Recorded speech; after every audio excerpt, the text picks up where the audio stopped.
నమస్కారం ఘంటారావానికి స్వాగతం. ప్రధానాంశాలు. మల్కాజిగిరి కార్పొరేషన్ భవనానికి నేడు సీఎం శంకుస్థాపన. 1478 కోట్ల రూపాయల అభివృద్ధి పనులకు శ్రీకారం. మంత్రివర్గ విస్తరణపై కాంగ్రెస్ వర్గాల్లో జోరుగా చర్చ.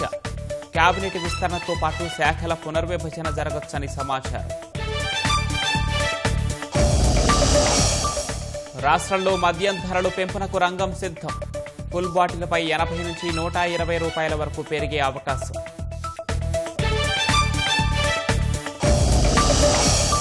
గృహ వినియోగ గ్యాస్ సిలిండర్ ధర 29 రూపాయల పెంపు. 3 నెలల్లోనే 2 సార్లు పెంచిన చమురు సంస్థలు.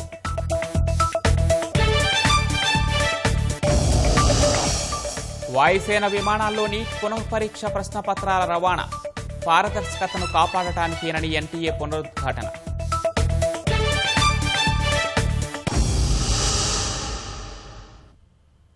దేశంలో గృహ వినియోగ గ్యాస్ సిలిండర్ ధరలు మరోసారి పెరిగాయి. గృహ అవసరాలకు వినియోగించే 14.2 కిలోల గ్యాస్ సిలిండర్ ధరను 29 రూపాయల మేర పెంచుతూ ప్రభుత్వ రంగ సంస్థలు నిర్ణయం తీసుకున్నాయి. ఈ రోజు నుంచే పెరిగిన ధరలు అమల్లోకి వచ్చాయి. తాజా పెంపుతో ఢిల్లీలో డొమెస్టిక్ ఎల్పీజీ సిలిండర్ ధర 913 రూపాయల నుంచి 942 రూపాయలకు చేరింది. హైదరాబాద్లో 965 రూపాయలు ఉన్న సిలిండర్ ధర 994 రూపాయలకు పెరిగింది. మార్చి 7న సిలిండర్పై ఏకంగా 60 రూపాయలు పెంచిన చమురు సంస్థలు 3 నెలల వ్యవధిలోనే మళ్లీ ధరలను పెంచాయి. పశ్చిమాసియాలో ఉద్రిక్తతలతో అంతర్జాతీయంగా ఇంధన సరఫరాకు విఘాతం కలిగింది. ప్రపంచ మార్కెట్లో క్రూడ్ ఆయిల్ ఇంధన ధరలు భారీగా పెరిగాయి.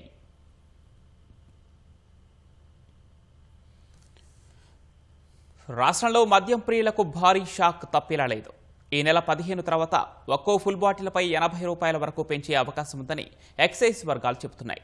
ప్రీమియం బ్రాండ్లు అయితే 90 రూపాయలు, కాస్ట్లీ బ్రాండ్లపై 120 రూపాయల వరకు ధర పెరగవచ్చని తెలుస్తోంది. ధరల పెంపు మూలంగా భారీగా ఆదాయం పెరగనుందని అబ్కారీ శాఖ అధికారులు అంచనా వేస్తున్నారు.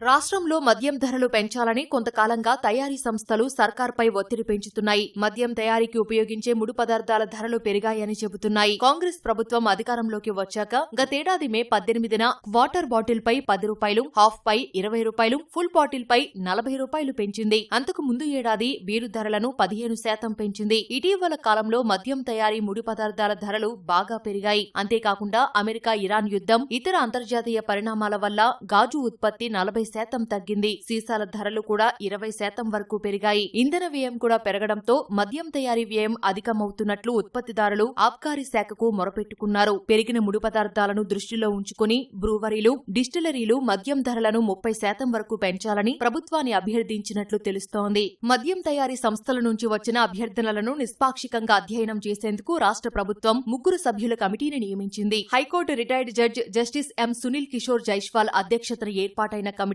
ఈ నెల 4వ తేదీ నుంచి 3 రోజుల పాటు సమాలోచనలు నిర్వహించింది. మద్యం తయారీ సంస్థలు, ఎక్సైజ్ శాఖ ఉన్నతాధికారులతో సమావేశమై ముడిసరుకుల కొనుగోలు ధరలు, ప్యాకేజింగ్ వ్యయాలు, రవాణా, విద్యుత్, ఇంధన ఖర్చులన్నింటినీ క్షుణ్ణంగా పరిశీలించింది. అనంతరం ప్రభుత్వానికి సానుకూల నివేదిక ఇచ్చినట్లు సమాచారం. కమిటీ నివేదిక ఆధారంగా 10 నుంచి 15% వరకు ప్రభుత్వం ధరలు పెంచే అవకాశమున్నట్లు తెలుస్తోంది. సాధారణ బ్రాండ్ ఫుల్ బాటిల్ పై కనీసం 80 రూపాయలు పెరుగుదల ఉంటుందని, ప్రీమియం బ్రాండ్లపై 90, కాస్ట్లీ బ్రాండ్లపై 120 రూపాయలు పెరిగే అవకాశం ఉంది. బీర్లపై 10 నుంచి 15 రూపాయల వరకు పెంపు ఉండవచ్చు. 10% ధరలు పెంచినా నెలకు సుమారు 400 కోట్ల వరకు అదనపు ఆదాయం ప్రభుత్వానికి సమకూరుతుందని అధికారులు అంచనా వేస్తున్నారు. ధరల నిర్ణయక కమిటీ సిఫార్సులకు ప్రభుత్వం గ్రీన్ సిగ్నల్ ఇచ్చినట్లయితే ఈ నెల 15 నుంచి నూతన ధరలు అమల్లోకి వస్తాయని ఎక్సైజ్ అధికారులు చెబుతున్నారు. సంగారెడ్డి జిల్లా ఐడీఏ బొల్లారం సమీపంలో ఓఆర్ఆర్పై ప్రయాణిస్తున్న కారులో మంటలు వ్యాపించి పూర్తిగా దగ్ధమైంది. గడ్డపోతారం పురపాలిక ఉపాధ్యక్షుడు మహేందర్ గౌడ్ తన కారును డ్రైవర్కిచ్చి మేడ్చల్ జిల్లా గండిమైసమ్మకు పని నిమిత్తం పంపించారు. తిరుగు ప్రయాణంలో ఐడీఏ బొల్లారం శివారులోకి రాగానే కారులో నుంచి ఒక్కసారిగా మంటలు చెలరేగాయి. మంటలు రావడం గుర్తించిన డ్రైవర్ వెంటనే కారు దిగిపోగా ప్రమాదం తప్పింది. పోలీసులు, అగ్నిమాపక సిబ్బంది వచ్చేలోగా వాహనం పూర్తిగా కాలిపోయింది. కారు యజమాని ఫిర్యాదు మేరకు కేసు నమోదు చేసి దర్యాప్తు చేస్తున్నట్లు పోలీసులు తెలిపారు.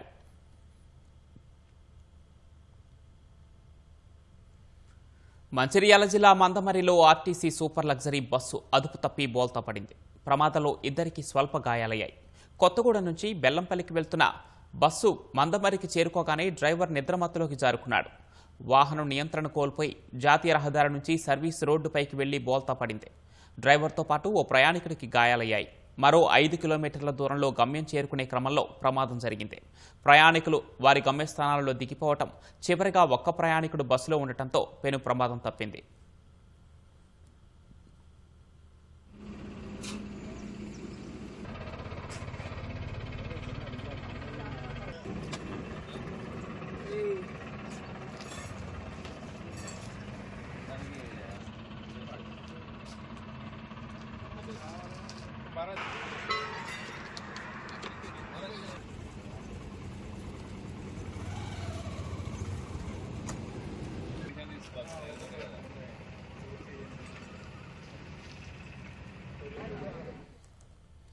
మల్కాజ్గిరి మున్సిపల్ కార్పొరేషన్ పరిధిలో 1478 కోట్ల రూపాయలతో చేపట్టే పలు అభివృద్ధి పనులకు ఇవాళ ముఖ్యమంత్రి రేవంత్ రెడ్డి శంకుస్థాపన చేయనున్నారు. ఉపల్ భగాయత్ ఫేజ్ 3లో 10 ఎకరాల విస్తీర్ణంలో 98 కోట్ల రూపాయలతో నిర్మించనున్న మల్కాజ్గిరి మున్సిపల్ కార్పొరేషన్ కార్యాలయానికి శంకుస్థాపన చేస్తారు. అక్కడే ఏర్పాటు చేసిన సభ వేదికగా 960 కోట్ల రూపాయలతో ఏఓసీ సెంటర్లో చేపట్టే ప్రత్యామ్నాయ రహదారుల నిర్మాణానికి కొబ్బరికాయ కొట్టనున్నారు. అలాగే టీకేఆర్ కళాశాల జంక్షన్, గాయత్రీనగర్ జంక్షన్, మందమల్లమ్మ జంక్షన్లో 6 వరుసల్లో 416 కోట్ల రూపాయలతో నిర్మించే పై వంతెన నిర్మాణానికి సీఎం భూమి పూజ చేయనున్నారు. 27 కోట్ల రూపాయల అంచనా వ్యయంతో ఉప్పల్లో నిర్మించే 100 పడకల ఆసుపత్రికి కూడా సీఎం శంకుస్థాపన చేస్తారు. అనంతరం ఏకీకృత డిజిటల్ లావాదేవీల కోసం ప్రభుత్వం రూపొందించిన క్యూ యాప్ను సీఎం లాంఛనంగా ఆవిష్కరించనున్నారు. ఈ యాప్ ద్వారా ఆస్తి పన్ను, విద్యుత్, నీటి బిల్లులు, ట్రాఫిక్ చలాన్లు సహా అన్ని రకాల చెల్లింపులను ఒకే ప్లాట్ఫామ్ ద్వారా చెల్లించవచ్చు.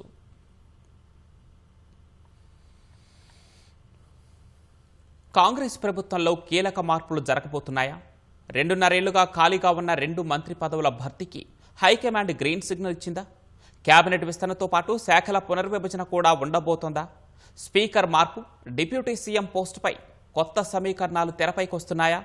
కాంగ్రెస్ వర్గాల్లో ప్రస్తుతం జోరుగా చర్చలు జరుగుతున్నాయి.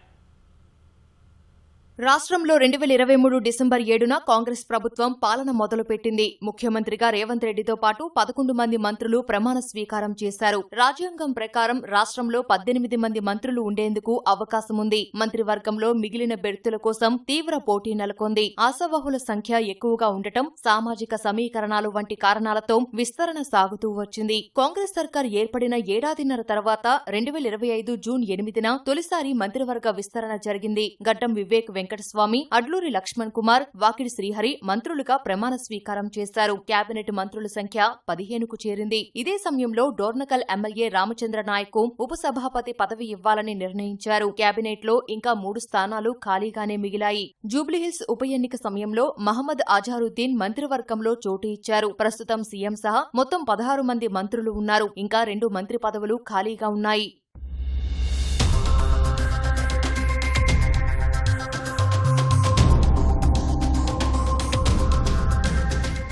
మంత్రివర్గంలో మిగిలిన 2 ఖాళీలపై కాంగ్రెస్లో ఇప్పుడు తీవ్ర చర్చ నడుస్తోంది. బీసీలకు మరింత ప్రాతినిధ్యం కల్పించాలనే డిమాండ్ క్రమంగా పెరుగుతోంది. రాష్ట్ర జనాభాలో బీసీలు అధిక సంఖ్యలో ఉన్నప్పటికీ కేబినెట్లో ప్రాతినిధ్యం తక్కువగా ఉందనే భావన కాంగ్రెస్ వర్గాల్లో నెలకొంది. బీసీలకు మంత్రి పదవి కేటాయిస్తే ప్రభుత్వ విప్ ఆది శ్రీనివాస్ ముందు వరుసలో ఉన్నట్లు సమాచారం. మున్నూరు కాపు సామాజిక వర్గానికి ప్రాతినిధ్యం కల్పించే కోణంలో ఆయన పేరును పరిశీలిస్తున్నట్లు తెలుస్తోంది. లంబాడీ సమాజానికి అవకాశం ఇవ్వాలనే డిమాండ్లు ఉన్నాయి. హైకమాండ్ గ్రీన్ సిగ్నల్ ఇస్తే 2 మంత్రి పదవులు భర్తీ కానున్నాయి.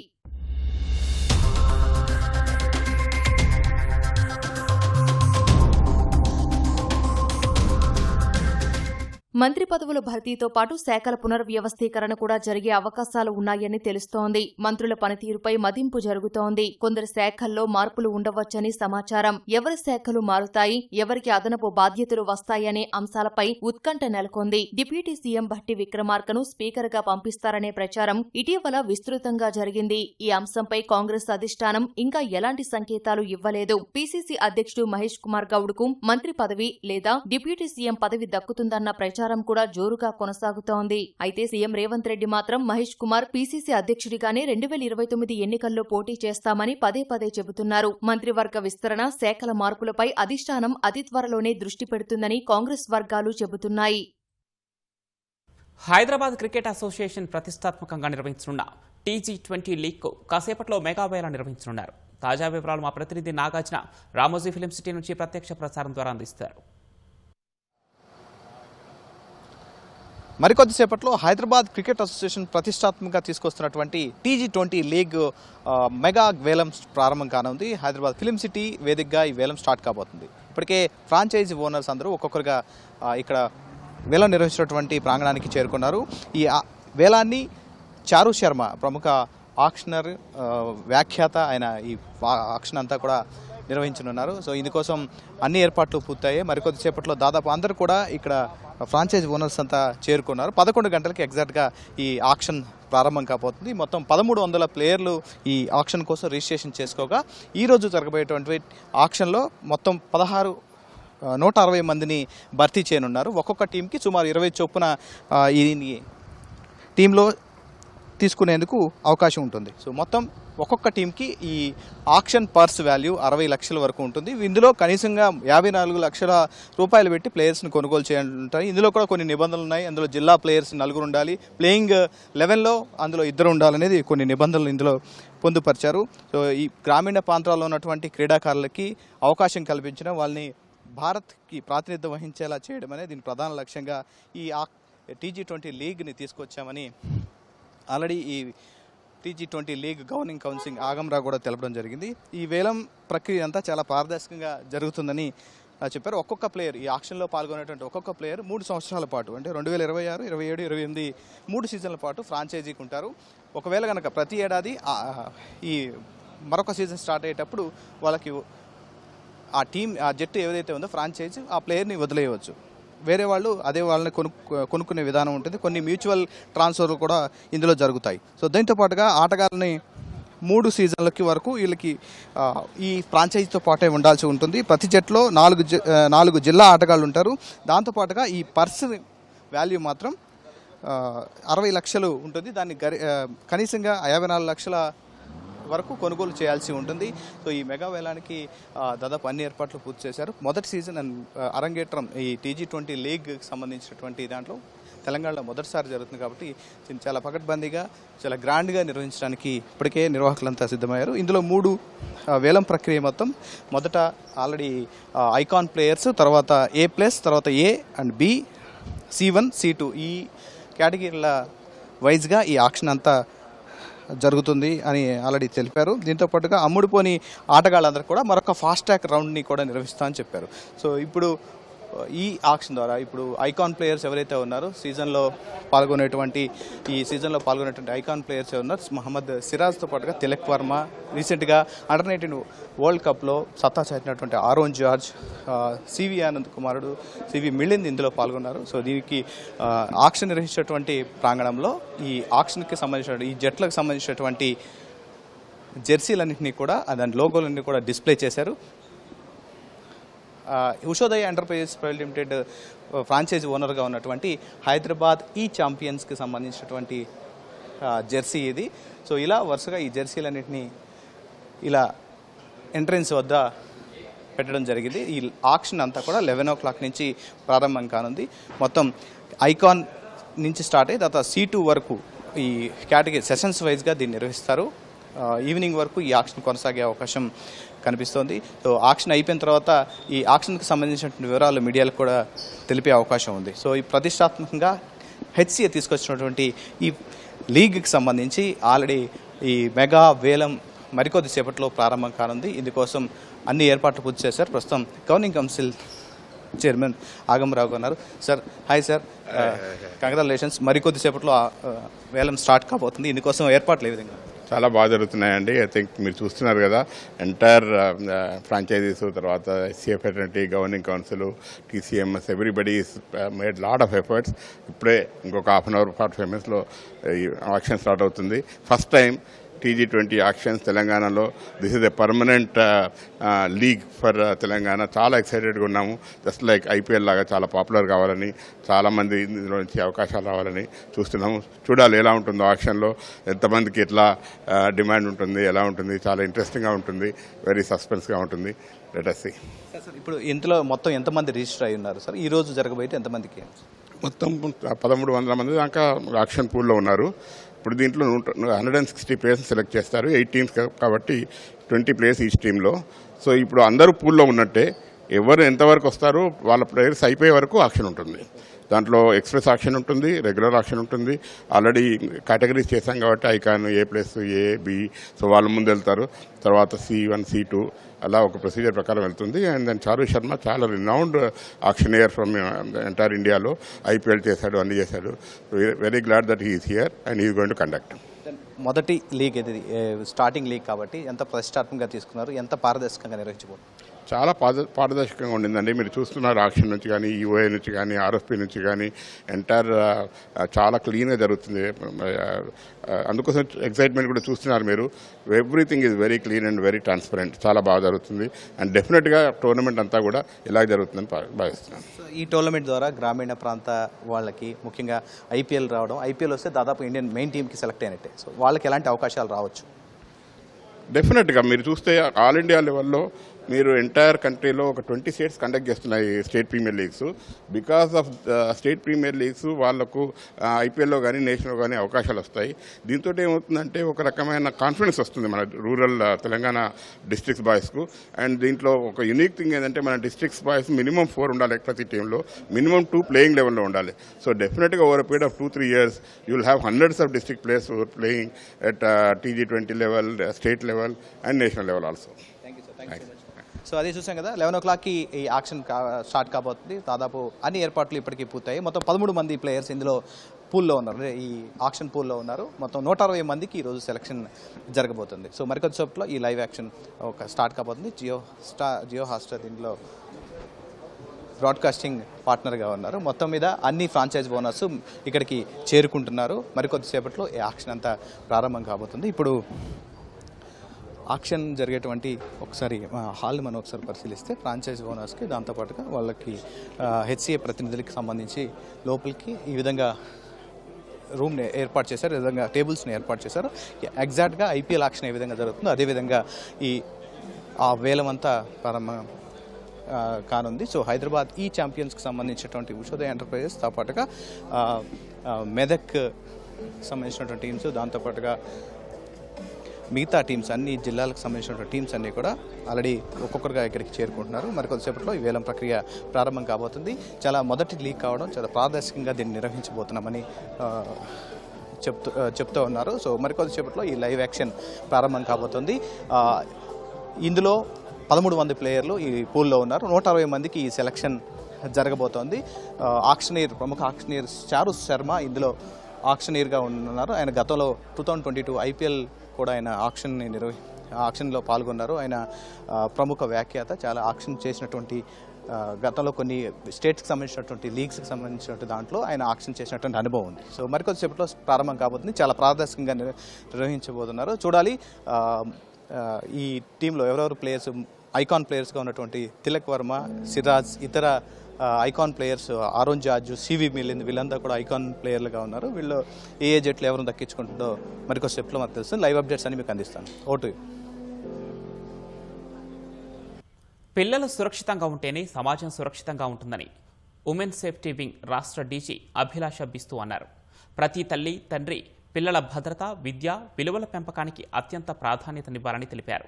చిన్నప్పటి నుండే పిల్లలకు విద్యతో పాటు కష్టపడే తత్వం, నైతిక విలువలు నేర్పించాలని సూచించారు. నల్గొండ జిల్లా కనగల మండలంలోని చెర్ల గౌరారం ప్రభుత్వ ఉన్నత పాఠశాలలో జిల్లా పోలీస్ శాఖ ఆధ్వర్యంలో నిర్వహించిన బాల పంచాయతీ కార్యక్రమానికి ముఖ్య అతిథిగా హాజరయ్యారు. దేశ భవిష్యత్తు పిల్లల చేతిలోనే ఉందని పేర్కొన్నారు. ప్రోగ్రామ్ ఉంది ఎందుకంటే 30% ఆఫ్ టైం మన పిల్లలకి మాట బయటకి వస్తలేదు. వాళ్ళు కూడా మన సిటిజన్స్ ఉన్నారు, వాళ్ళు కూడా మా సొసైటీకి పార్ట్గా ఉన్నారు. ఒక 10 years తర్వాత 5 years తర్వాత ఏజ్ ప్రకారంగా వాళ్ళు సివిల్ సొసైటీలో వస్తారు. వాళ్ళకి ఒక పిల్లల నుంచి ఒక సమ్మానంగా, తర్వాత ఒక జెంటల్ ఉమెన్లీ ఒక బిహేవియర్ చేస్తే మనం మొత్తం గవర్నమెంట్ కూడా వాళ్ళ సమస్యకి సొల్యూషన్ ఇస్తే వాళ్ళకి కూడా ఒక సొసైటీకి, ఒక సివిల్ సొసైటీకి, ఒక రెస్పాన్సిబిలిటీకి అవగాహన వస్తుంది. హోటళ్లు, లాడ్జ్లలో బస చేసే వారి వివరాలు ఖచ్చితంగా రిజిస్టర్లలో నమోదు చేయాలని గృహ యాజమాన్యానికి మంచిర్యాల DCP భాస్కర్ తెలిపారు. లాడ్జీలలో అసాంఘిక కార్యకలాపాలకు పాల్పడితే కఠిన చర్యలు తీసుకుంటామని హెచ్చరించారు. గత అర్ధరాత్రి రామగుండం పోలీస్ కమిషనరేట్ పరిధిలోని హోటళ్లలో డీసీపీ ఆకస్మిక తనిఖీలను చేశారు. నేరాల నియంత్రణ కోసం ఆ చర్య చేపట్టినట్లు భాస్కర్ వెల్లడించారు. ఎవరైనా చట్టవిరుద్ధమైన కార్యకలాపాలకు పాల్పడితే వెంటనే పోలీసులకు తెలియజేయాలని కోరారు.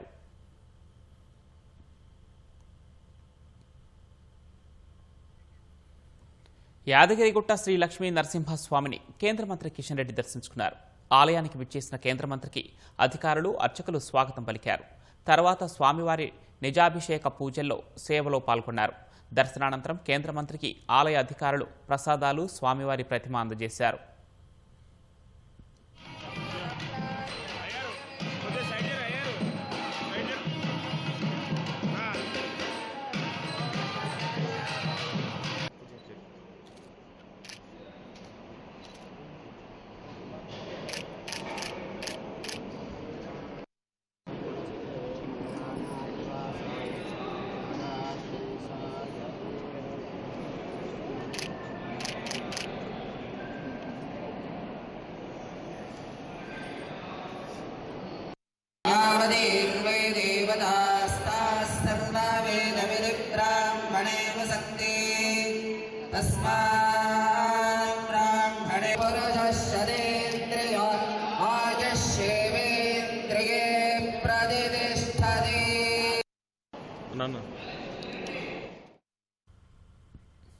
నీట్ పునః పరీక్ష నిర్వహణపై జాతీయ పరీక్షల సంస్థ ఎన్టీఏ కీలక నిర్ణయం తీసుకుంది. జూన్ 21న దేశవ్యాప్తంగా జరిగే నీట్ పునః పరీక్ష ప్రశ్నపత్రాలను రవాణా చేసేందుకు చరిత్రలో తొలిసారిగా భారత వాయుసేన సేవలను వినియోగించుకుంటున్నట్లు NTA director general Abhishek Singh తెలిపారు. పరీక్షల పారదర్శకత, భద్రతను కాపాడటానికి ఈ కఠినమైన నిర్ణయం తీసుకున్నట్లు స్పష్టం చేశారు. తెలంగాణ ప్రభుత్వ ప్రధాన కార్యదర్శి రామకృష్ణారావు నేతృత్వంలో జరిగిన ఉన్నత స్థాయి సమీక్షా సమావేశంలో అభిషేక్ సింగ్ వర్చువల్గా పాల్గొని ఈ విషయాలను వెల్లడించారు. మరోవైపు నీట్ పునః పరీక్ష పేపర్ లీక్ అయినట్లు సామాజిక మాధ్యమాల్లో వస్తున్న వార్తలను ఎన్టీఏ ఖండించింది. అవి తప్పుడు, మోసపూరిత కథనాలన్న ఎన్టీఏ వదంతులను వ్యాప్తి చేసే వారిపై కఠిన చర్యలు తప్పవని ఎక్స్ వేదికగా హెచ్చరించింది.